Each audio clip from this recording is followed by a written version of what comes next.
Comment payait-on en moins 10 000 avant Jésus-Christ? À cette époque, on échangeait directement des biens essentiels, de la nourriture, des outils, des pots. Et ça s'appelle le troc.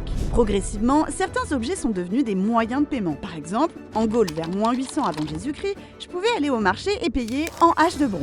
Elle représentait une forme de richesse que chacun reconnaissait. C'est vers moins 600 avant Jésus-Christ qu'une révolution se produit, en Lydie, actuelle Turquie. On fait fabriquer les premières pièces en métal, un alliage d'or et d'argent. Pour la première fois, une valeur standardisée permet des échanges plus rapides et favorise le commerce entre les peuples. La monnaie est née, et avec elle les premières grandes fortunes. Quelques années plus tard, Crésus, roi de Lydie, devient d'ailleurs l'homme le plus riche du monde. Être riche comme Crésus. Et de nos jours, d'où viennent nos pièces?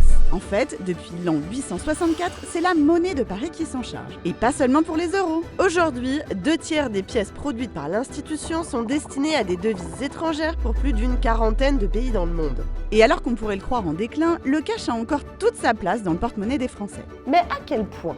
Selon une étude menée par l'IFOP, 8 Français sur 10 sont attachés aux espèces et ils gardent en moyenne 55 € en cash sur eux. Pourquoi? Peut-être parce que le cash, c'est du concret et qu'il inspire confiance et protège la confidentialité. Et ce n'est pas tout. 7 Français sur 10 utilisent encore des espèces tous les jours, que ce soit pour payer chez les commerçants, laisser un pourboire ou encore donner à leurs proches. Et pour beaucoup, le cash a aussi un rôle éducatif. 93% des Français estiment ainsi que les pièces et les billets sont un moyen d'expliquer la valeur de l'argent aux plus jeunes. La monnaie de Paris a produit en 2024 550 millions de pièces d'euros. Les espèces continuent d'avoir leur place aux côtés des paiements numériques Et reste un moyen essentiel pour préserver les échanges directs, spontanés et solidaires.